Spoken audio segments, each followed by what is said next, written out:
Ah, je t'entends. Attends, je repars là-bas. Bon. Non, Ah, mais j'ai mes notes. Oh là là, au secours. je ne croyais plus, hein. Je crois qu'on n'est pas compatibles. Ça y est. Mince, mais j'ai plus mon stylo. Voilà, voilà. Ok. La troisième était la bonne. Ouais, tu Restez vois, concentrés. faut y croire. Bonne zone. Jusqu'au bout. Super. Donc, thème du jour, protection de l'indépendant. Comme d'hab ici, j'aime bien faire des lives. C'est rare que je fasse des lives toute seule. Donc, c'est cool que tu sois avec nous, Julie. Tu vas nous expliquer un peu ton métier. Mais avant, parce que je sais qu'il y a des gens peut-être de ta communauté qui sont peut-être là. Donc, moi, je suis Priscilla, décoratrice d'intérieur depuis maintenant 2017-2018, ex-consultante RH et maintenant à 100% sur la déco. C'est pas exclu que je revienne au RH à un moment donné, mais voilà, pour l'instant, on va dire qu'on se focus sur un truc. Et aujourd'hui, on va parler de la protection de l'indépendant avec Julie. Julie, qui es-tu? Qui je suis? Alors, moi, je suis donc experte en protection sociale de l'indépendant, protection financière. Alors, ça ne vous parle peut-être pas. Mhm. Voilà, j'ai été 15 ans dans les assurances générales, donc voilà, où on fait des assurances IARD, auto-habitation, etc.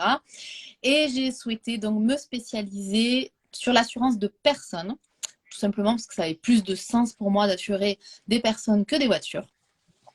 Donc, je me suis expertisée en ça et je me suis lancée à mon compte aussi en même temps. Mhm. Voilà. Et donc, c'est tout ce qui concerne finalement la prévoyance, l'arrêt de travail, l'invalidité, le décès, ces choses un petit peu difficiles.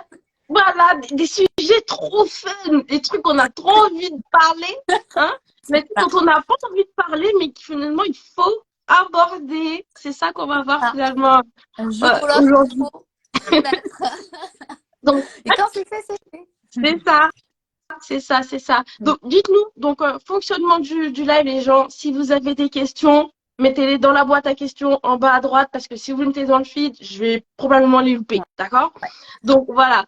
Donc, l'idée, c'est que on refocus, donc, t'as sorti plein de mots, là. Prévoyance, retraite, machin.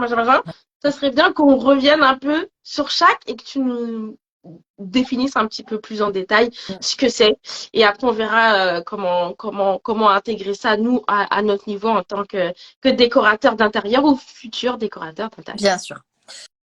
Alors, on va dire que ça se découpe en trois catégories, si je peux l'appeler comme Mhm. ça. Il y a tout d'abord la première chose qu'on connaît tous, c'est la mutuelle. Donc ça nous Mhm. parle en tant que salarié. On avait sûrement une mutuelle avec l'entreprise, voire peut-être individuelle. Enfin bon, c'est du cas par cas. Mhm. Donc ok, ça couvre les frais de santé quand on va au médecin, la complémentaire de la Sécu. Mhm. Ça, je pense que ça parle à tout le monde. Mais souvent, voilà, quand on est indépendant, alors souvent quand on se lance en micro ou autre, peu importe, on a souvent la portabilité parce qu'on a le chômage pendant Oui, un an, en partie. je savais pas. Voilà. Ok. Donc ça, tu la gardes par ton entreprise et pendant un an gratuitement. Donc souvent, c'est ce qui est fait. Mhm. Mais au bout de temps, ça s'arrête. Et c'est là qu'en tant qu'indépendant, il faut donc se focaliser un petit peu sur déjà ce premier sujet. Mhm. Ensuite, deuxième sujet qui vient, qui peut être dès le début ou dans l'année ou au bout d'un an, hein, ça c'est chacun, c'est la prévoyance, puisque là, pareil, quand on est salarié, on a une couverture, bon, par la sécurité sociale, c'est pas non plus extraordinaire, hein, mais Mhm. souvent les employeurs, pardon, mettent en place une complémentaire obligatoire par l'entreprise. D'accord? Donc là, on est couvert souvent à 100%, voire 90% si on s'arrête. On a les 3 jours de carence et après, on est indemnisé souvent sans trop de perte de salaire. Voilà. Mhm. Sauf que ça, quand on devient indépendant, il n'y a pas cette complémentarité. D'accord? Mhm. Il y a la base. Alors, la première année, il n'y a rien du tout en tant qu'indépendant. Alors, vous, votre statut, il est à la sécurité sociale des indépendants aussi, hein, je pense. La plupart sont en Voilà. micro-entreprise, oui. Donc, sécurité sociale des indépendants, voire CIPAV. Donc, ça peut vous Mhm. parler, ça peut vous évoquer des choses. Mais voilà. Donc là, c'est pareil. Donc, première année, rien. À partir dès qu'on entame la seconde année, là, en effet, il y a des indemnités journalières qui peuvent être déclenchées. Mais ces indemnités journalières, elles sont calculées selon l'année passée. Enfin, les 2 dernières années, mais quand on est en création, forcément, c'est la seule année. Donc, elles peuvent être très faibles, puisqu'en début d'activité, on commence tous à petit et on augmente au fur et à mesure. Donc, on s'arrête au bout d'un an, 1 an et demi, 2 ans, parce qu'on est arrêté, on va avoir des cacahuètes, clairement. C'est là qu'il faut bien anticiper et donc regarder finalement comment on peut se couvrir en complémentaire. D'accord. Mais ça, on n'y pense pas forcément, tu sais, qu'on se lance. Tu sais, avant, on était dans le salariat, comme c'est inclus de droit, on sait que c'est là, on n'y prête pas attention. Et quand on bascule dans l'entrepreneuriat, finalement, pris un peu dans l'euphorie du truc, déjà, il faut que je trouve des clients, des projets, machin. Oui. Le truc là, il passe à la trappe. Alors, pour 2 raisons. Soit parce qu'on ne sait pas, parce qu'on ne connaît pas, parce que quand on est micro-entreprise, la démarche qu'on va faire, c'est ouvrir un compte bancaire. Ouais. Souvent, c'est ça. Alors, si on va voir son banquier, ok, il peut nous en parler, mais malheureusement. Il nous en parle mal parce qu'en fait, il nous vend un produit. Et on n'a pas envie d'acheter parce qu'on n'a pas envie de faire des frais supplémentaires, mais en fait, c'est tout simplement mal vendu, mal présenté. Parce qu'en fait, une prévoyance en début d'activité, ça ne coûte rien. Ça coûte un minimum parce que au pire, vous avez le chômage. Donc finalement, ce n'est pas le gros risque qu'il faut aller couvrir en arrêt de travail, mais ça va être plus l'invalidité où là, ça peut être dramatique. Là, voilà. Donc moi, je travaille beaucoup avec des micro-entreprises qui sont en lancement et on va sur le minimum, mais elles ont quelque chose, quoi. Parce que sinon, mais elles savent comment elles sont couvertes. On fait vraiment une étude approfondie sur ça. On va aller creuser ça tout à l'heure. Il n'y a pas de souci. Voilà. Donc, pour ce qui est de la prévoyance. Et après, le troisième, on va dire, la troisième catégorie, qui là vient peut-être un petit peu plus tard. Hein, ce n'est pas la priorité quand on se lance, mais c'est la retraite. C'est là. Moi, je dirais que c'est la priorité en vue de l'actualité. Et justement, c'est maintenant qu'on prépare. Hein. Oui, mais quand on se lance en début d'activité, alors tout dépend, c'est du cas par cas, mais quand on est en début d'activité, c'est très difficile de mettre en place en plus une cotisation, un effort d'épargne. Voilà, c'est un effort d'épargne, la retraite. Donc, déjà, la prévoyance est compliquée. Alors, la retraite, ça vient souvent après, au bout de 2 ans, selon comment évolue l'entreprise, etc. Moi, je le conseille en tout cas pas au début. Enfin, pas au début. Quand on peut se le permettre, bien sûr. Mais quand l'entreprise est toute jeune et que on arrive tout juste à se faire une rémunération, voilà. Décaler un petit peu en priorité la mutuelle, la prévoyance. Et après, en effet, en 2e année, on fait le point. Et là, bien sûr, on regarde pour de la complémentarité retraite. Tout à fait. Et ça, c'est super important. Justement, aujourd'hui, il y a quelques heures, tu as poussé une petite gueulante là, dans Story. Ouais. Parce que du coup, tu as reçu des petits messages de personnes, c'était quoi, qui voyaient pas l'intérêt? C'était quoi? Non, c'est pas ça. C'est qu'on me dit, enfin, on m'écrit, on me dit, mais j'aimerais bien, bon, voilà, on me questionne sur les offres parce que bon, je suis en train de lancer des offres. Et oui, mais moi, j'en ai pas besoin parce que je suis toute petite. Enfin, pas toute petite, c'est pas comme ça qu'elles disent, mais moi, j'en ai pas besoin d'un micro. Mais non, mais pourquoi? Qu'est-ce qui se passe? Ça n'a rien à voir en fait. Ça n'a rien à voir. Non. Et puis moi, ça m'énerve de voir ce dénigre. Enfin, elle se dénigre en fait. Bon, je parle beaucoup au féminin parce que j'ai beaucoup de clients. Désolée, à mes mais elle se dénigre parce qu'en fait, elle se voit. Une micro-entreprise, c'est une entreprise à part entière. C'est juste le choix d'un régime simplifié. Ultra simplifié. Ah oui, pour le coup. Que là, mais ça n'empêche qu'il faut quand même avoir un suivi, avoir une gestion de la trésorerie, savoir où on va, avoir des objectifs, des ambitions entrepreneuriales et voir grand, quoi. Voir grand. C'est l'état d'esprit, c'est le mindset, c'est hyper important. Donc voilà, c'est ma petite aujourd'hui. C'est surtout que, comme tu l'as dit tout à l'heure, qu'on soit une petite entreprise ou une grosse, demain tu peux pas bosser, c'est la même, hein, le résultat est le même. Hein. Les conséquences sont les mêmes. Hein. Vraiment. Complètement. voilà, et puis, Et justement, en termes de conséquences, toi, comme toi, tu accompagnes beaucoup de personnes, est-ce que tu as des anecdotes à nous partager qui montrent finalement, vraiment, qui témoignent de l'importance justement de mettre en place ces dispositifs? oui. Alors, il y en a une qui m'a marquée principalement dans ma carrière, c'est il y a quelques années. C'est une jeune fille de, je sais pas, elle va avoir 28 ans, quelque chose comme ça. Elle se lance à son compte dans, je sais plus ce que c'était exactement, je crois que c'était graphiste. Ouais, elle était graphiste, voilà. Et Mhm. donc, je la vois, elle vient me solliciter pour de la RC, de la responsabilité civile professionnelle. Oui. Ouais. Moi, mon rôle de conseillère, c'est quand même de parler de la prévoyance. Mais à l'époque, je n'étais pas experte comme je l'étais. Donc, je n'ai pas trop insisté sur ce sujet-là. Elle m'a répondu Mhm. simplement, non, c'est pas le moment, je suis en pleine santé, je risque rien, tout va bien, etc. Bon, ok. Donc, Ah, moi, en plus, elle est graphiste et voyante en même temps. ouais. Et du coup, bon, la laisse partir. Voilà, hein, elle veut pas, tant pis pour elle. Et je la revois 3 ans après. Elle vient me voir et elle me dit, voilà, il m'arrive quelque chose de dramatique. J'ai un cancer à la langue. Oh. Ouais. Donc, bon. Et là, elle me dit, est-ce qu'on peut faire quelque chose pour ma prévoyance? Et là, ben non. C'est comme avoir un accident de voiture et s'assurer au moment de, enfin, après l'accident. Mhm. C'est exact. Donc, je lui réponds que non. Et là, enfin, pour moi, c'est dur parce que clairement, je me dis, merde, si j'aurais su, finalement, j'aurais hyper insisté, je ne l'aurais pas lâché. Je l'aurais Mhm. insisté. Bon, après, on peut pas, quand, voilà, on peut pas non plus prendre les. Mhm. J'aurais peut-être plus dû être impactante et la sensibiliser pour qu'elle comprenne parce qu'aujourd'hui, peut-être qu'elle aurait eu cette couverture. Ça a été très très dur financièrement. Elle était en location, elle a dû rentrer chez ses parents, enfin, lâcher son appartement, aller chez ses parents. Enfin, une révolution de vie, quoi, clairement. Hein, ça a duré Mhm. 2 ans. Et je l'ai quand même. Enfin, d'ailleurs, je suis toujours en contact avec cette dame parce que voilà, c'était quelque chose. Et bon, moi, je suis très proche de mes clientes, c'est ma façon d'être.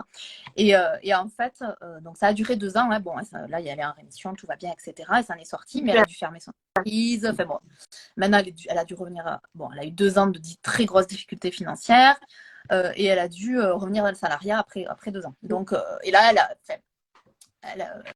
c'était un échec, quoi. Enfin, ça l'a vécu comme un échec, forcément. Mais voilà. Donc, en fait, en gros, elle a économisé parce qu'en fait, donc, une prévoyance pour cette personne-là, ça coûtait 500 euros par an. Donc, Ouais. elle aurait payé 1500 euros sur 3 ans, d'accord? Et elle aurait couvert pendant 2 ans 40 000 euros d'indemnité. Ah ouais. Ouais, oui, ouais. Un maintien de salaire à 100%.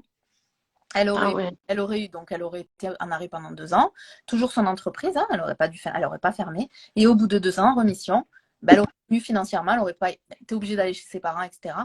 Et elle aurait pu reprendre son activité. Voilà. C'est malheureusement, c'est.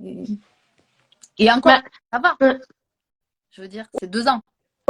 ouais, et elle avait un point de chute Oui. aussi. Mais j'ai remarqué aussi, finalement, pourquoi j'ai décidé de faire le live avec Julie, c'est parce que moi-même, j'ai eu un conseiller, un agent, qui fait exactement le même travail que Julie, mais qui est pas du tout sur les réseaux. Et moi-même, j'avais pas vraiment calculé ça. J'avais pris la mutuelle, mais j'étais pas sur ça. Et c'est mon comptable qui m'avait mis en relation avec lui. Et Julie, finalement, sa mission aujourd'hui, c'est de démocratiser et de faire comprendre finalement aux entrepreneurs l'importance en fait de se protéger. Et ce qui est bien avec Julie, c'est que souvent, elle donne des cas pratiques où elle montre bah, la situation avant, la situation après, avec finalement les gains, les bénéfices, voilà, les optimisations, on va dire. Et elle partage des cas pratiques comme ça pour impacter parce que tant qu'on ne sait pas, on se dit bon, on n'a pas besoin comme la jeune femme là, je suis en bonne santé, si tu veux qu'il m'arrive et tout. Mais c'est quand on est confronté, qu'on est dans la situation, qu'on se dit merde. Ouais. Donc voilà, donc t'as quand même un rôle de prévention. Mm. Et moi, c'est pour ça que j'aime beaucoup ton compte et ton approche parce que t'arrives à rendre sexy quelque chose qui est de base pas du tout sexy. C'est ça. Et, vraiment, en plus, j'adore quand tu me dis ça, c'est vraiment, enfin, on en a discuté en MP, mais Mm. moi, quand j'ai monté mon agence, euh, j'ai dit, mais moi, j'en ai marre de voir ces assureurs super stricts, super figés, là. Enfin, pas figés, c'est pas figé le mot, pas du tout, mais vous avez Oui, compris. oui, je vois. carré, quoi, voilà. Ouais, ouais, ouais. Et de voir qu'ils sont pas.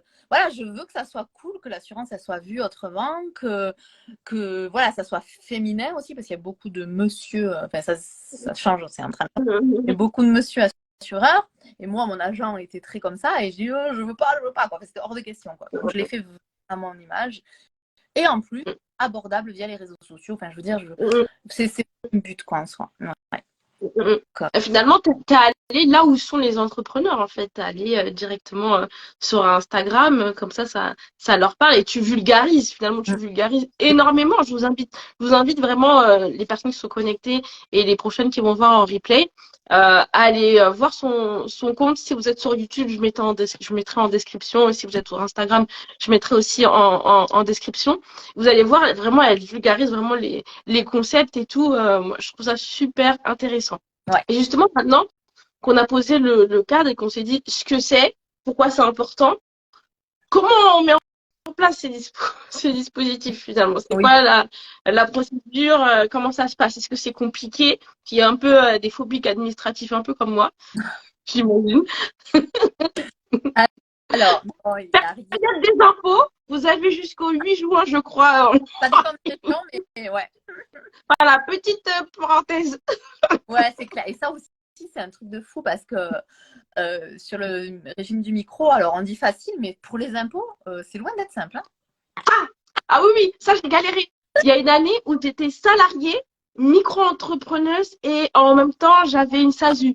J'ai mis 3 heures à remplir ma feuille d'impôt. C'était n'importe quoi, fallait aller dans plein d'endroits. J'étais Infernal. Je plains les personnes qui ne sont pas accompagnées parce que j'avoue que même moi, des fois, sur des clients à qui j'aide, bon, j'ai pas le droit de le faire pour eux, mais je donne des petits conseils. Je suis là, des fois, je m'arrache les cheveux, donc j'imagine la personne. Ah ouais, c'est une horreur, une horreur. Ouais. Du coup, comment ça se passe? Du coup, alors, pour faire simple, donc nous on fait donc notre métier et donc on établit un bilan, un audit, voilà, vous l'appelez comme vous voulez, pour regarder en fait finalement les garanties. Donc d'un côté finalement comme un bilan comptable, ce qu'on a déjà, donc par le régime obligatoire. Donc moi je regarde précisément combien, je calcule combien ma cliente va recevoir si elle est arrêtée. Et face à ça, je demande les besoins. Voilà, les besoins. Dans chaque situation, je vais modéliser avec la personne et je vais dire, voilà, je te mets dans cette situation. Ok, demain, ce matin, tu es morte. Qu'est-ce qui se passe pour ta famille? Qu'est-ce que toi, tu veux pour eux? Voilà, en gros, c'est ça. Pareil pour l'arrêt de travail. Quels sont tes besoins? Combien tu as besoin? À partir de combien de temps? Et après, moi, dans mon travail, c'est d'aller analyser toutes ces données-là et après, en deuxième temps, de les relater et de voir du sur-mesure. Finalement, c'est vraiment du sur-mesure. Hein. Je ne fais pas un devis comme ça. Voilà, c'est assez poussé. Et en effet, là, je suis en train de retravailler un petit peu une offre qui sera spéciale micro-entreprise. Vraiment, un pack, en fait. D'ailleurs, c'est grâce à toi que, en discutant, que ça m'a fait. Mais oui, il faut. Donc là, j'ai travaillé ça pendant quelques semaines et là, ça y est, c'est en train de sortir. Où vraiment, ça sera des offres spéciales micro-entreprises avec donc plusieurs formules selon le besoin. Et surtout, aussi, ce que je vais mettre en place, c'est le petit plus. Bon, là, je spoil, enfin, je dis tout. Normalement, bon, même ma communauté, elle est pas au courant. Vous êtes des privilégiés, là. Elle sort les trucs, là. Mais en fait, ça sera du coup d'avoir en plus donc de la prévoyance, tout ça, mais d'avoir aussi mes conseils de temps en temps. Enfin, voilà, s'il y a des questions ou des choses comme ça, de venir gratuitement avoir des conseils finalement. Enfin, pas gratuitement, mais ça sera inclus en fait. Voilà, dans la solution. Je sais pas, justement pour les impôts, souvent ça, ou par exemple le plafond à atteindre pour le basculement de la TVA, enfin des petits tips en fait comme ça. Et plus aussi, il y aura donc un canal Telegram. Voilà, donc pour toutes les micros, finalement, ça s'appellera Disneyland. Ah, c'est cool. Non, mais tu sais que je pensais, justement, je fais une aparté vite fait, à sortir un canal Telegram, mais j'ai vu qu'il y avait l'option qui arrivait sur Insta. Tu l'as vu? Non. Tu suis pas l'actualité, toi. Bon, tu sais que les updates là, sur Insta, ça prend du temps à être déployé. Pour l'instant, c'est en test, c'est certain. Et quand tu vas dans tes messages, tu sais, tu as la boîte principale, générale, machin, et au-dessus, il y aura canaux. Et Ah, ça, tu peux créer des canaux comme dans Telegram finalement. d'accord. Ah, ça, c'est pas mal. Ouais, Pas ouais. mal. Je sais pas si les gens, vous savez ce que c'est Telegram. Je songe à le faire parce que sur Pop Echo Academy, le problème, c'est que quand je poste, vous voyez pas forcément mes posts. Et ça m'agace. Ça m'agace vraiment. Alors que le canal Telegram, en fait, c'est comme si c'est un lieu, d'accord, une salle où je vais diffuser un message et c'est sûr que vous allez avoir la notification. Vous ne pouvez pas rater la notification, en fait. Donc, c'est ça le concept. Je verrai si je le fais. Si je le fais, je ferai un Ouais. sondage. Mais je trouve que c'est plus pertinent. Et si je le fais, je pense que ça sera d'autres sujets plus pointus que je traiterai sur ce compte-là. Mais ouais, Parenthèse fermée. et c'est pas mal Hum, parce que ça permet de. Voilà, donc moi, le canal, ça sera vraiment pour avoir de la cohésion un petit peu, de l'entraide. hum. Euh, voilà, et sur tout sujet. Alors peut-être que je ferai des différentes catégories. Je sais qu'on peut catégoriser, etc. Donc voilà, je verrai. Mais bon, ça sera inclus aussi pour permettre au micro finalement de se retrouver quelque part quoi et d'échanger. Hum. C'est Voilà. super ça. C'est Voilà. super. Sur quoi? Si on revient un peu sur comment ça se passe, donc on a dit, tu fais un audit. Finalement, c'est comme quand on est décoratrice d'intérieur ou décorateur d'intérieur. On va pas direct faire les 3D, hein. D'accord? Hein. On va aller chez la personne, on va regarder un peu le logement comme il est, on va poser des questions. Ben, finalement, c'est la même chose. Ouais. On va demander des besoins, etc. C'est un peu la même chose. Et par contre, il y aura un questionnaire sur la santé de mémoire, puisque moi je l'ai fait. Si je fume, tout ça, parce que tout ça, ça va impacter en fait la couverture et la cotisation du coup. Complètement. Euh, donc il y a tout ça à prendre en compte. C'est vraiment un truc à 360 sur le présent et sur finalement le futur. Complètement. En fait, c'est ça qui est fait. Et après, effectivement, selon le taux de couverture que vous voulez, et ben Julie, elle va moduler. D'accord, donc c'est comme ça que ça se passe. Et ce que Julie nous expliquait, c'est qu'elle est en train de construire des packs en fait avec différents niveaux d'accompagnement. Soit vous avez tout juste ce que voilà les couvertures voilà de base, ou autour des accompagnements plus complets avec Julie pour poser des questions, etc. Donc c'est ça l'intérêt. Est-ce que vous avez des questions? Dites-nous si vous avez des questions par rapport à ça. Bien sûr. Est-ce que tu peux nous redire à peu près, tout à l'heure tu as dit la prévoyance, c'est à peu près 500 € par an, en tout cas dans le cas de la personne là. Alors, oui, mais là, elle était. Alors, voilà. En fait, il y a plusieurs tarifs. Enfin, il y a plusieurs tarifs. C'est pas qu'il y a plusieurs tarifs. Ouais, non, Ça non. dépend ce qu'on Ouais. veut et ça dépend de plein de choses. Ça dépend de l'âge aussi, ça dépend de l'activité. Et je dirais que quelqu'un qui a une micro-entreprise, que je vois fréquemment, hein, qui est en première année, qui est en lancement et qui a le chômage, par exemple. Donc, il n'y a pas grand-chose à couvrir finalement. Il y a surtout les gros risques, surtout l'invalidité et le décès. On est à partir de 20 € par mois. D'accord. Par mois. Ok. Vraiment, ça, c'est vraiment la base avec une petite couverture, etc. Après, quand on veut l'arrêt de travail à 100%, quand on veut, voilà, plus, par exemple, de la rente éducation, c'est pour les enfants parce qu'on peut couvrir aussi les enfants, etc. Là, on commence à passer sur une cotisation. Alors, ça dépend de l'âge, mais autour de 100 € par mois. Voilà. De 100, t'as dit 50. 50, ok. Voilà. Et après, tout dépend les montants choisis. C'est très aléatoire. J'ai des prévoyances à 500 € par mois. Mais bon, c'est chirurgien dentiste, voilà, des choses comme ça. Moi, je crois que je suis à une centaine. Je crois que j'ai une centaine. Ouais. Une centaine. Et retraite, une centaine aussi. Après, la retraite, alors là, c'est se créer un capital, c'est de la capitalisation. Donc là, les versements, c'est à partir de 100 € par mois ou 100 € par trimestre. Voilà, c'est vraiment ce qu'on veut. Et voilà. Et qu'est-ce que je voulais rajouter? Il y a une question pour l'instant là. Alors, il y a Bianca qui nous pose la question suivante. Je vais la mettre là. Je pense que tu la vois quand je clique dessus. Cette démarche est à faire au lancement de l'entreprise, la mini-entreprise ou quelques temps après son lancement. Dès que tu as le SIRET, c'est bon, non? Oui, le plus tôt possible. Ouais, ça c'est clair. Mais j'ai pas compris la mini-entreprise. La micro, non, plutôt. La Ouais, micro, c'était la ouais, micro, je pense. ouais, ouais. Ouais. Pas de micro, de la micro. Mais bon, ouais, ouais, dès que vous Au plutôt dites. le mieux. Après, ça n'engage à rien de vous renseigner, quoi. Voilà, déjà de vous renseigner, de C'est faire ça. un point. En fait, moi je dis, le savoir, c'est pouvoir. C'est-à-dire savoir comment on est garanti, savoir ce qu'on a, c'est pouvoir mettre en place des choses. Quand on ne le sait pas, ben, on n'a pas le choix, on ne le fait pas. Donc là, déjà, se renseigner. Se renseigner avec un pro. Voilà. Contact Julie, Bianca. Oui, oui, viens m'écrire avec grand plaisir, même si tu as des questions, je te répondrai avec grand plaisir. Super.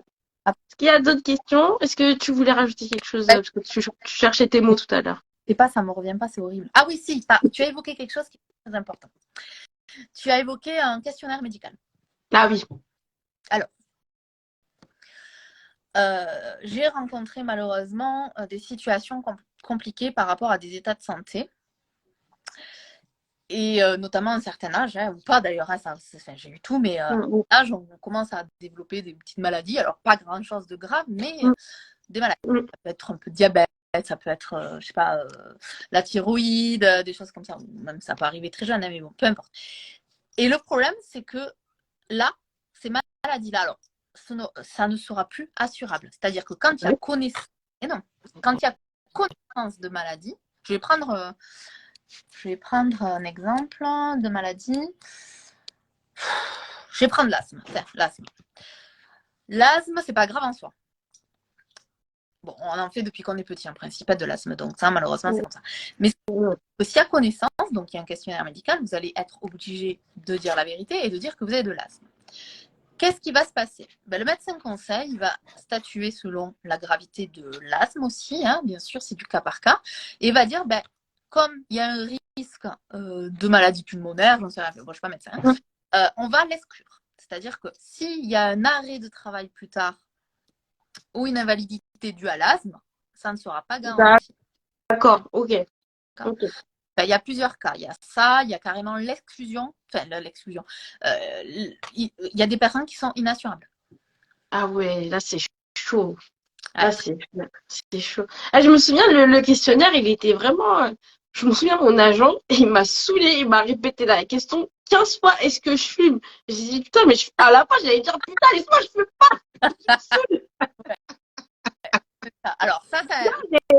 Il m'a saoulé avec sa question, là. Moi, je la pose qu'une fois, c'est bon. Ah, mais il me l'a posé grave des fois. Et puis, il a dit, bon, ben, si vous changez d'avis, vous me prévenez. J'ai dit, je ne changerai pas d'avis, je déteste ça. Non. Après, alors, la cigarette, fumer, ça a une conséquence sur le tarif. Ouais, c'est pour ça qu'il n'arrêtait pas d'insister dessus. Il voulait te faire plus cher. Non, mais c'est vrai que voilà. Mais le problème, c'est ça. Et souvent, ben, j'ai des personnes qui me disent, oh non, je m'assure pas. Enfin, bon, bref, je m'assure. Elles me disent pas comme ça, mais elles prennent pas la garantie. Et en fait, quelques temps après, elles viennent me voir et elles me disent, oh, je vais me faire opérer de X choses. Est-ce qu'on peut le mettre en place? Mais c'est trop tard. Même Ah bah oui. parce que quand elle va devoir faire son questionnaire médical, ben, elle va devoir dire qu'elle va se faire opérer. Et là, ça sera exclu. Alors qu'il y a 6 mois de ça, elle ne savait pas qu'elle allait se faire opérer. Et ça aurait été garanti à 6 mois après. Donc, ouais, il faut faire. Voilà. Je pleure, désolée. Ah, je te fais pleurer. Donc, on en revient à la question de Bianca. Ou plutôt le mieux. Voilà, exactement. Ou plutôt le Et mieux. même Ou plutôt le mieux. si c'est pas cher en plus, enfin, voilà, je veux dire, ça. Alors que s'il y a connaissance, ben, il y a exclusion et ça sera encore plus cher. Donc, aucun intérêt. Enfin, voilà. C'est ça. Voilà. C'est exactement ça. Est-ce que vous avez des questions, des remarques? Moi, j'aimerais bien savoir parmi les personnes qui sont connectées, est-ce qu'il y a des gens qui sont protégés, qui sont vraiment protégés? Alors, une question, je crois. Il vaut mieux une mutuelle ou ce que vous proposez ou les deux? C'est trois choses différentes, en fait. Les deux. Parce qu'en fait, la mutuelle, ça va être les remboursements de frais de santé. Ok, donc médecin, dentiste, etc. La prévoyance, c'est l'arrêt de travail. C'est-à-dire qu'on vous couvre, enfin, on couvre le maintien de salaire. On va vous donner tous les mois, en arrêt de travail, ce que vous avez choisi, par exemple, 1 500 € par mois. Mais on vous donnera euros par mois pour vivre. Mm. Voilà, deux choses différentes. Mais je propose les deux et notamment le pack pour le micro-entrepreneur. Mm. Voilà. C'est vraiment une complémentaire en fait. Hein. En fait, si tu veux, la mutuelle, c'est pour le quotidien, on va dire. Mm. La prévoyance, bah, dans le non prévoir, donc dans le futur. Et la retraite, c'est futur plus plus. Ouais. C'est juste ça. Exactement. Ouais, c'est tout à fait ça en fait. C'est protection sociale, mais protection sociale maintenant, demain et dans. Ouais, c'est ça. Moi, je sais que ma démarche, en tout cas, quand j'ai pris la prévoyance, au-delà de si je suis malade ou des trucs comme ça, c'était plutôt moi ce qui me faisait peur, c'est j'ai pas encore d'enfant, si j'ai un enfant, comment ça se passe, si j'ai une grossesse compliquée ou je peux pas bosser, c'était vraiment ça qui me faisait vraiment flipper. Mm. Donc ça, je vais même pas chercher à négocier. Mm. Mais voilà, la prévoyance à 100 et quelques euros. Et après, et tu l'as pris à partir de combien de temps, toi, par exemple? C'était quand ça? C'était il y a 3 ans, je crois, 2, 3 ans. Donc j'ai mis du temps un petit peu, hein. Ouais, mais. J'ai mis du temps, mais attends, je sais pourquoi j'ai mis du temps, parce que j'étais encore Ah salariée. oui, C'est pour ça. nuance. Là, c'est différent. C'est pour ça. Là, C'est pour ça. Je l'ai fait, voilà, tout se recoupe. Ouais. Mon comptable m'en a parlé au moment où j'ai arrêté voilà, le fait d'être salariée. Ouais. Voilà pourquoi. Alors, du coup, il faut la mutuelle, la prévoyance et la retraite. Ok. L'idéal, bien sûr, c'est ça. Bien sûr, c'est comme un salarié au final. Le salarié, il a c'est trois, faut pas croire. Hein. Il a la mutuelle par l'entreprise, la prévoyance par l'entreprise et la retraite en individuel aussi. Pas obligatoire, ou sinon, si, ça peut être du percol. Ouais.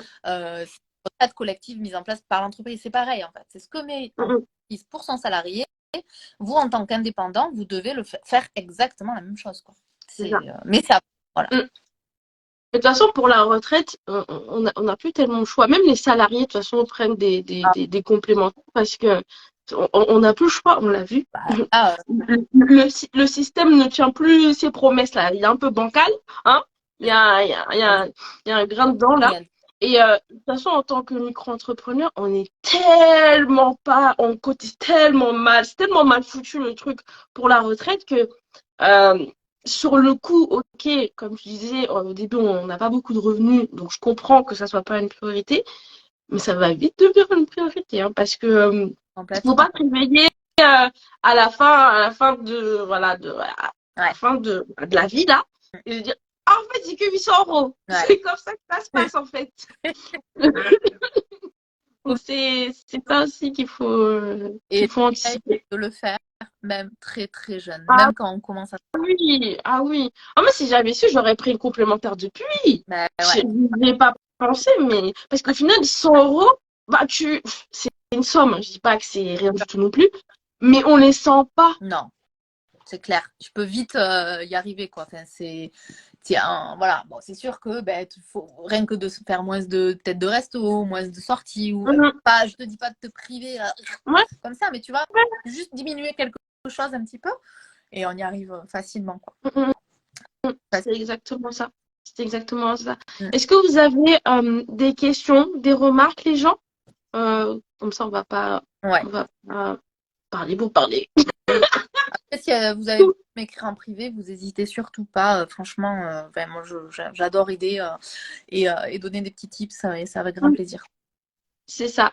Donc, de toute façon, en tout cas, vous pouvez retrouver Julie sur son compte Instagram, bientôt son canal Telegram. Ça s'appelle comment? Disneyland. Disneyland et avec... J'adore une grande. Super. Donc, vous pourrez aller la rejoindre là-bas. Elle est super dispo en DM et elle répond plus vite que moi. Franchement, j'avoue que... il répond plus vite que moi encore en DM. Du coup, voilà. Si vous avez voulu revoir le replay, il sera dispo sur Instagram et sur YouTube. Merci à tous pour la participation et surtout à toi, Julie, nous avoir prêté un peu de ton temps pour nous parler de la protection, nous conscientiser par rapport à ça. nous teaser un petit peu tes offres là. Il y aura 3 packs. Suivez-la parce que j'ai vu des noms. Il n'y a pas que. C'est quoi les noms? Je crois le premium. J'ai vu des trucs. Ouais, c'est Protect. Ben, je sais pas. Si Protect One, Protect Plus et Protect Premium. Voilà. Je savais que j'avais vu un premium à un moment donné. Super. Bah, merci beaucoup à toi, Julie. Et au revoir et bonne soirée. Ciao, ciao.